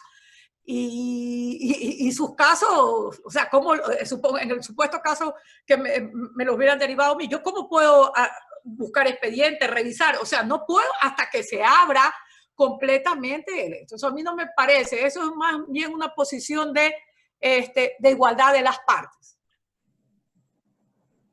Esa es mi contestación. Gracias. Sí, yo concuerdo con la doctora Corina Navarrete. La verdad es que, por el contrario, creo que la suspensión de plazos y términos más bien refuerza la tutela judicial efectiva y el acceso a la justicia, que en las actuales circunstancias sobre todo un toque de queda generalizado, pues es muy difícil y hasta legalmente imposible cumplir con las obligaciones que un plazo, un término me establece. Yo no puedo ir al SRI, yo no puedo ir a la aduana, yo no puedo ir a la corte, porque hay un toque de queda generalizado y esto es correcto. Listo, muchísimas gracias. La segunda pregunta es la siguiente. ¿Existe base jurídica para la retroactividad tributaria en caso de que no sea el caso de contravenciones y sanciones tributarias? A ver, en primer lugar, nosotros tenemos en la Constitución el principio de irretroactividad, ¿verdad? O sea, desde ese momento no cabe retroactividad alguna. En el único caso que en materia tributaria se podría plantear la retroactividad es en el asunto de interpretación de leyes. Ahí solamente es el caso de retroactividad. La retroactividad, me imagino que ha de ser por los ingresos mensuales del año 2019 que los quieren imputar ahora, es sencillamente ya como les dije, la mala práctica que ya fue en la ley anterior, que ya se aplicó, y creen que la pueden volver a aplicar. Por eso le digo que ese proyecto es una aberración a la técnica jurídica, o sea, no cabe. Ahora, lo que sí hay en materia tributaria, pero que no se puede hablar de retroactividad, es con respecto a la realización del hecho generador y la exigibilidad de la obligación tributaria. Pues la ley se aplica a la vigencia de la ley en el momento de la realización del hecho y su exigibilidad. Por ejemplo, alguien fallece en el año 2000, por decir algo, en el año 2012, pues no, 2012 ya está mucho. En el año 2014 no va a querer que le apliquen la tabla del impuesto a la renta sobre herencia del 2020, pues tendrán que aplicarla del año en que se produjo el fallecimiento. Ese es el único caso que podría hablarse, entre comillas, retroactividad, pero no es retroactividad, es vigencia de ley en el momento de la realización del hecho. Gracias. Bien, bueno, lo dicho por la doctora, específicamente el artículo 300 de la Constitución, muy específicamente prohíbe la retroactividad de normativa tributaria, ¿no? De hecho, esto de aquí, de forma clara, rompe un principio constitucional y además lógico. Y sí, yo creo que en efecto se hace referencia a la tributación de este año a base del año anterior. Y esto tiene un sentido bastante claro y obvio, ¿no? Veámoslo ahora en la circunstancia en la que nos encontramos, obligarnos a tributar a base de lo que ganamos del año anterior, que siempre fue un mejor año que este, 3 meses sin producir, o al menos sin producir normalmente, es realmente una aberración. Y esto además puede terminar en un acto de confiscación, porque al final del día una persona, vamos, estamos hablando de una persona que ni siquiera tiene relación de dependencia, es decir, es una persona que el año pasado pudo haber ganado X monto y este año capaz que ganó 0, capaz que gana 0. O sea, eso es posible. ¿De dónde va a pagar? Por eso el artículo 300 de la Constitución dice que hay una obligatoriedad de irretroactividad de la norma, específicamente en el sector tributario. Entonces, en efecto, esto violenta un principio constitucional y es sumamente grave. Listo. Y la pregunta de los dos es, ¿cuál sería la forma más oportuna de recaudación en tiempos de COVID-19? Antes de contestar esa pregunta, como para variar, recién leo los mensajes, yo tecnológicamente soy out, así que eso que me pongan vista, me hablaban en chino. ¿Cómo es la recaudación? Yo creo que uno debe actuar sobre lo que ya tiene. El Estado ya tiene tributos actuales, tiene que forzar su recaudación. Tiene que forzar su recaudación a como dé lugar. Tiene que ser agresivo en su recaudación, pero siempre respetando. Y otra cosa, muchos integrantes del sector privado han hecho ya donaciones y sin embargo en el proyecto de ley no lo consideran. Eso se debería de rever. Eso se debería de rever. Como dije en mi intervención, no más tributos a los ciudadanos, sí tributos para tratar de frenar ciertas actividades como las de paraísos fiscales, siguiendo la misma línea de la ley de régimen tributario interno. Yo creo que en eso se habría más dinero que recaudar sin afectar a todos. Y otra cosa muy necesaria, el Estado puede imponer todos los impuestos habidos y por haber. La gente puede pagar todo, pero mientras no haya austeridad en el gasto y gente que no se quiera aprovechar del cargo público, esto no va a tener solución. Gracias. Bien, bueno, lo dicho por la doctora, no me queda mucho más que decir. Particularmente mi intervención justamente trató sobre las alternativas a la tributación de la ley COVID, de manera que no creo que sea necesario hablar de una mejor o más oportuna recaudación. Creo que más importante, y como lo decía la doctora, hablar de una disciplina en el gasto, que no es otra cosa que una disciplina en la administración, básicamente. Eso como primer punto, y como segundo punto, el recordar también que es bueno el ahorro. Y el ahorro no solo para las personas naturales y para las compañías, sino también para el Estado. Que el Estado tenga un fondo de contingencias es importante. Las contingencias imprevisibles son imprevisibles, pero realmente es previsible que ocurran. Vivimos en el cinturón de fuego. No sabemos cuándo va a haber un terremoto, pero vivimos en el cinturón de fuego. Esto ocurre. Una pandemia tampoco es la primera vez en la historia de la humanidad que hay una pandemia. Es imprevisible, sí, pero imprevisible saber cuándo exactamente va a ocurrir, pero de ahí sabemos que es posible. El ahorro es importante. Listo. Doctor, ahora tenemos una pregunta para usted. ¿Para usted quién? Doctora Rosana, perdón. ¿Cree usted que en los últimos años el Ecuador ha manejado una política de reactivación fiscal, más no una política fiscal estable, tomando en consideración que cada vez que el Ecuador se encuentra en situaciones económicas delicadas, recurre a medidas impositivas? En efecto, no hay una seguridad jurídica para los inversionistas. Solo una aclaración, se saltó una pregunta de Emilio Aguayo, que está ahí en el chat, la podemos contestar después en siguiente lugar, pero en tal caso la pregunta de Paul Alvarado, que es lo que usted acaba de hacer mención, sí, en efecto hay una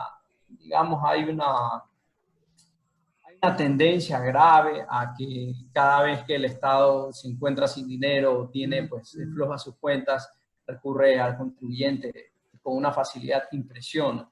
De esto particularmente me interesa decir dos cosas, ¿no? Bueno, hay un antecedente, y esto es importante conocerlo también, hay un antecedente importante en la historia tributaria del Ecuador. Hace no muchos años, antes del año 2000, antes que exista el Servicio de Rentas Internas, el sistema tributario del Ecuador era bastante deficiente. Lo que he conocido, de lo que he estudiado y de lo que muchas personas pues me han comentado, digamos, era un sistema bastante deficiente, la evasión tributaria era la generalidad, y esto obviamente había que corregirse, y se corrigió, y está bien, pero había digamos, un cierto ambiente de total deficiencia de recaudación tributaria, y como escuché a alguien decir alguna vez, era prácticamente un deporte nacional, evadir impuestos, evadir tributos, y eso es grave, eso debía ser corregido, y fue corregido.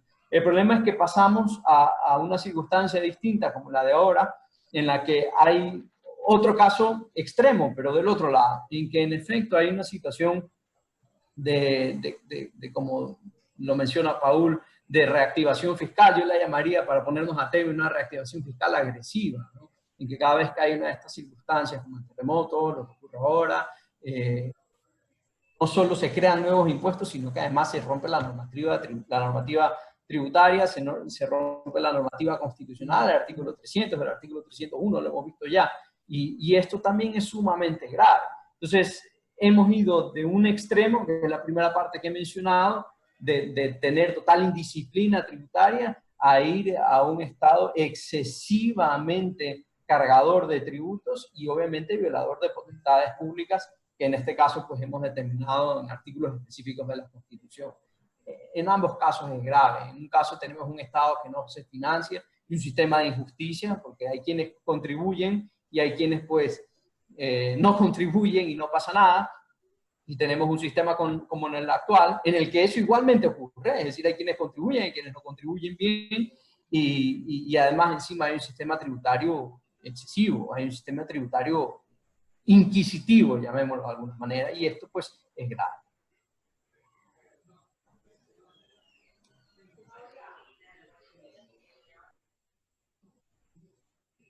¿Qué pasó? Perdón, unas pequeñas fallas técnicas. Te quitaron. No se escucha, María Paula.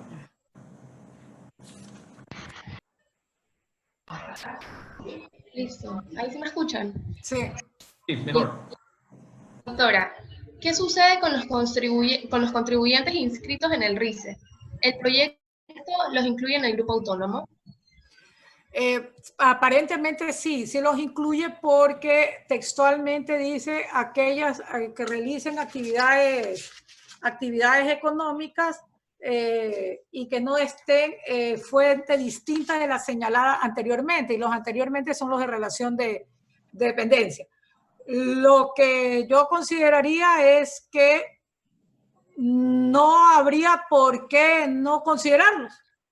¿Por qué? Porque estamos yendo desde el cero, pues, ¿no? Entonces debería ser considerados. Esa es la forma, de forma general, pero la posibilidad de que se cierre la posibilidad de crear exoneraciones respecto o rebajas, exoneraciones respecto solamente a aquellos afectados por COVID, de acuerdo al proyecto de ley, del informe de la comisión, daría lugar a que los del RICE sí sean considerados como como yo. Estaríamos iguales, ahí sí estamos iguales todos. Sí. La última pregunta. ¿Me escuchan? Sí. Sí. La última pregunta para el doctor Carlos Arosemena. ¿Considera que es un defecto del proceso legislativo que toda reforma tributaria se haga a través de una ley urgente económica, que debe aprobarse, modificarse o archivarse en máximo 30 días, cuando los tributos por su vocación extractiva de la riqueza de los ciudadanos deberían ser meditados y analizados en tiempo que sea necesario? Bien, nuevamente una breve aclaración. Les prometí no extenderme mucho y así va a ser, pero como han hecho dos preguntas que me parecen muy interesantes, una es la que acaba de mencionar, que es la del doctor Emilio Aguayo, y otra respecto a los paraísos fiscales de la doctora Paula Zubia, que me gustaría también comentar porque es muy acertado el comentario. Así que voy a pasar a comentar los dos, si me lo permite también la doctora Victoriana Navarrete. Habla nomás. Bien, bueno, respecto al procedimiento tributario, o procedimiento legislativo tributario, debemos conocer el antecedente, ¿no? Los abogados lo conocemos y quienes nos están viendo, sepamos y tengamos claro. Para crear un tributo, la Constitución requiere dos cosas. Uno, iniciativa legislativa del presidente de la República. Esa iniciativa legislativa es exclusiva. Eso quiere decir que solamente el presidente de la República puede enviar un proyecto en el que se crea un tributo. Ni la Asamblea, ni la Corte, ni ningún ciudadano puede enviar un proyecto en el que se cree un tributo. Es una potestad, lo que llamamos potestad de iniciativa legislativa exclusiva del presidente de la República. Por razones, un tributo es algo sumamente importante, sumamente trascendente, y la Constitución ha querido limitarlo de alguna manera. Entonces, por un lado tenemos la iniciativa legislativa exclusiva del presidente de la República. Y la segunda limitación que establece la Constitución, estamos hablando por si acaso del artículo 301, es que para que se cree un tributo, obligatoriamente la Asamblea Nacional debe sancionar una ley. Es decir, un impuesto solamente puede ser creado por ley, sancionada por la Asamblea Nacional. Y esto trae a colación dos dilemas. El primero, la iniciativa legislativa exclusiva del presidente de la República. ¿Qué pasa si es que el presidente de la República envía un proyecto, como lo ha enviado ahora la ley COVID, crea tributos en ese proyecto, pretende crear tributos en ese proyecto, impuestos, perdón, y la Asamblea en el debate incluye o crea un impuesto adicional, como ya ha ocurrido ahorita? Lo interesante de todas estas circunstancias es que nos permite estudiar el derecho, pero a plenitud. Ya ocurrió ahorita, ya pusieron o ya hicieron justamente ese supuesto, y la doctora Victoriana Navarrete fue sumamente clara. la consecuencia de ello es que es inconstitucional. Esa parte, ese artículo 5 que agregó la Asamblea en el cual crea un tributo nuevo, o un impuesto nuevo, es inconstitucional. Ese es, digamos, el primer dilema y creo que se resuelve con bastante claridad, ¿no? No creo que haya ahí mayores dudas.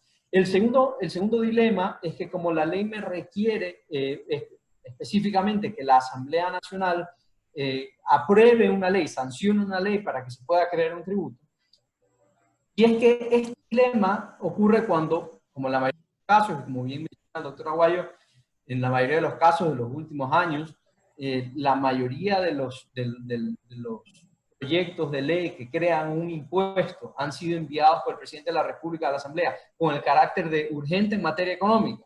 Es decir, que la Asamblea tiene solamente 30 días para aceptarlo o negarlo. Caso contrario, es decir, si en 30 días la Asamblea no se pronuncia, el presidente inmediatamente envía la ley al registro oficial. Es decir, su proyecto, perdón, lo envía inmediatamente al registro oficial y es ley, se crea el tributo, en este caso en el que ponemos el ejemplo. Entonces eso genera un segundo dilema, porque el artículo 301 no nos habla de esto. Cuando mezclamos esas dos limitaciones a la creación de impuestos que establece el artículo 301, decía, cuando mezclamos esto con el artículo de los proyectos de ley calificados como urgentes en materia económica, resulta que puede haber un proyecto de ley o un tributo que se cree en un proyecto que fue enviado con el carácter urgente en materia económica a la Asamblea, que la Asamblea no se pronuncie en 30 días y el presidente envíe el proyecto a registro oficial. Con lo cual, ese impuesto podría ser cuestionado por inconstitucional. ¿Por qué? Porque no ha sido mediante una ley sancionada por la Asamblea Nacional, artículo 301.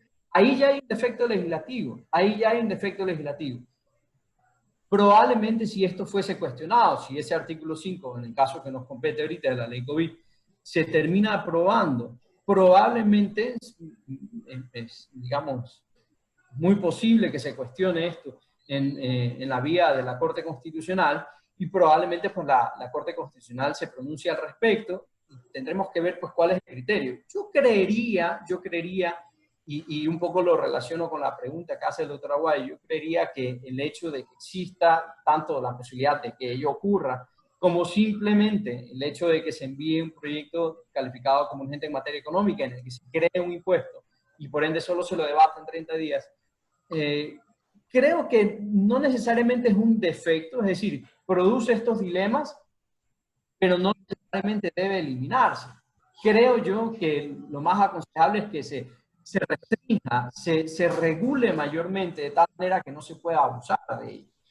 Hoy en día, por poner un ejemplo, hoy en día el presidente de la República puede enviar cuantos proyectos, si hay estado de excepción, puede enviar cuantos proyectos con esa calificación que considere. Es decir, podríamos tener 7, 10, 100 proyectos con esa calificación en la cual se crea un impuesto. Obviamente la Asamblea no va a tener tiempo para debatir todo ello. Entonces, ¿podría abusarse de eso? Sí, podría abusarse. Y ese es un defecto, sí. Pero también hay que analizar el otro lado. ¿Qué pasa si no le damos esta potestad al presidente de la República? ¿Qué alternativas tenemos? Es muy posible, sí, que exista una serie de imprevistos. También es muy posible que la economía nacional haya estado en determinadas circunstancias cuando venga un imprevisto. ¿Qué ocurrió, por ejemplo, en el lamentable enfrentamiento con el Perú el año 95?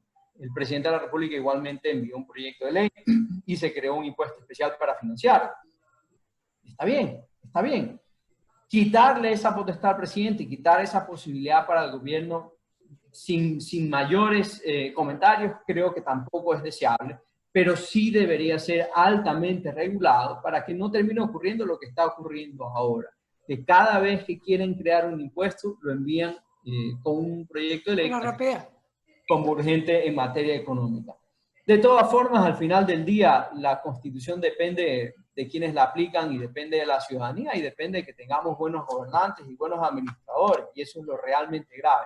Pero adicionalmente a eso, quiero decir que la Constitución depende también de quienes están obligados a administrar justicia, de quienes administran justicia, quienes están obligados a velar por el cumplimiento de la Constitución. Y estoy hablando del sistema judicial.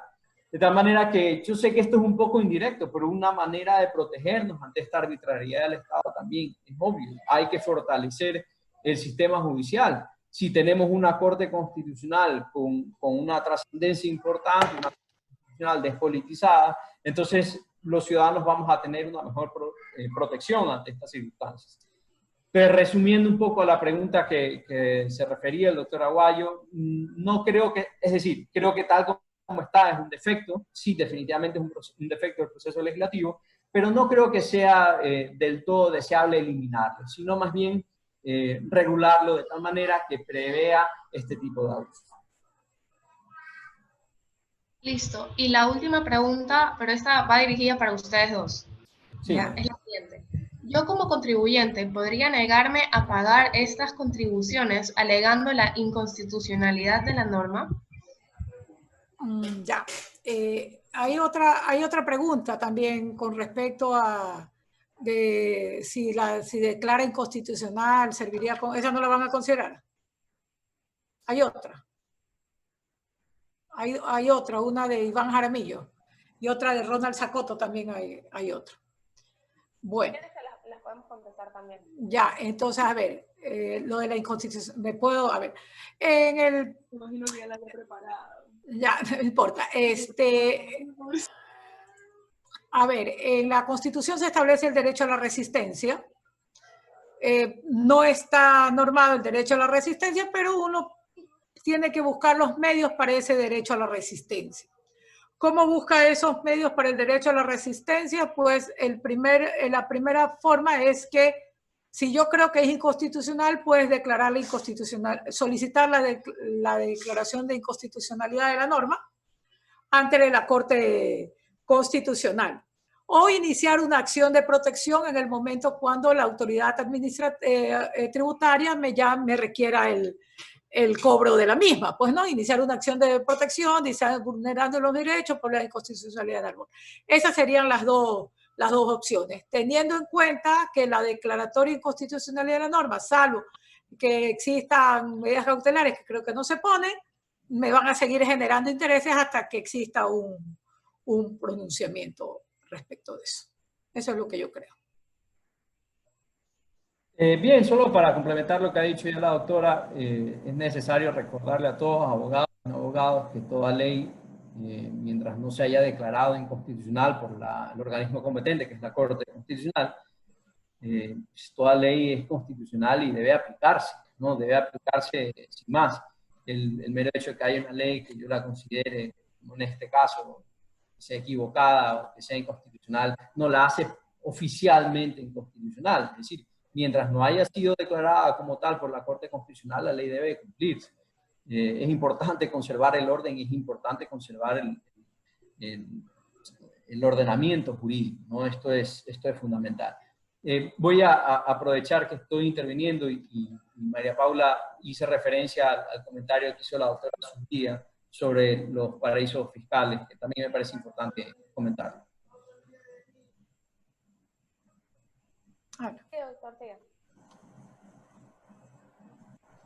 La pregunta, María Paula, usted la tiene ahí. No se la escucha. Está sin micrófono. No se la escucha. Activa micrófono.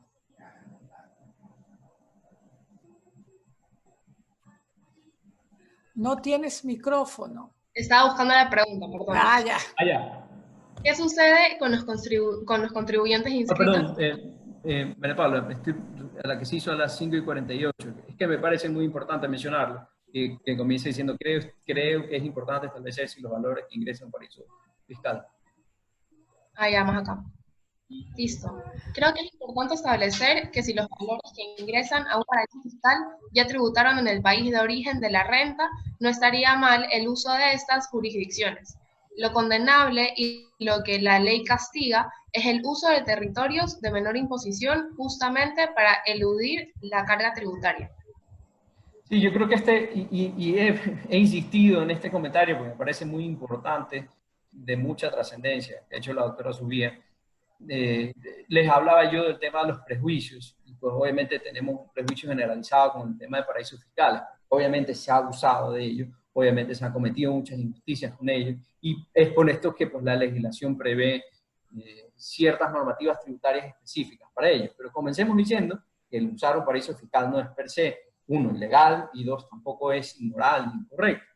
Yo creo que el comentario da en el clavo del concepto de paraísos fiscales. El problema de los paraísos fiscales no es per se que existan o cómo existan, sino lo condenable es para qué se los utiliza, ¿no? En determinadas circunstancias se los ha utilizado para eludir o para evadir y para otro tipo de ilícitos, para, por ejemplo, el lavado de activos y así sucesivamente.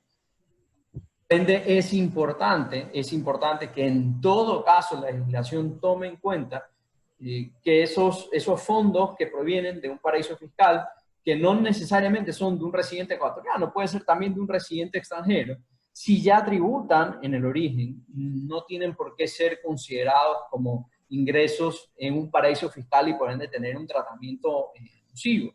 Esto puede ser complicado y lo entiendo, pero es importante ver caso por caso y que la administración dé la atención caso por caso. Claro, para esto necesitamos que la normativa lo permita.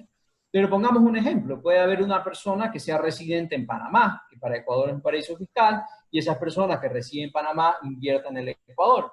Entonces, esa inversión de esta persona residente en Panamá podría ser considerada como una inversión realizada por un residente en un paraíso fiscal. Y digamos, hay muchas compañías en Panamá que podrían ser consideradas como un sistema de menor imposición o como paraíso fiscal, pero también hay muchísimas compañías que tienen una realidad económica importante, digamos una realidad económica real, por llamarla de alguna manera, es decir, existe, tiene una actividad, tiene un ingreso que tributa y demás, y realmente el hecho de que tenga un tratamiento distinto por el hecho de estar en Panamá, lo único que hace es darle un tratamiento discriminatorio y además, obviamente, en cierta forma, hace que las personas que estén en Panamá y que tienen una compañía que funciona, que tributa, etcétera, no quieran invertir en el Ecuador o tal vez pensarán 2 veces antes de invertir en el Ecuador porque automáticamente se les da un tratamiento tributario distinto. Entonces yo creo que esto es importantísimo. El hablar de paraísos fiscales nos ha llevado a satanizarlo todo y como decía al principio, hay muchos matices, hay muchos grises aquí respecto a este tema.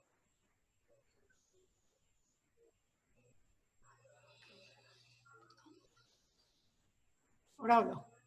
Doctora, si gusta podemos contestar las otras preguntas que se han realizado. Ya, a ver. La primera, una vez publicada y en vigencia la ley humanitaria, se efectúa la contribución por los ingresos del año anterior.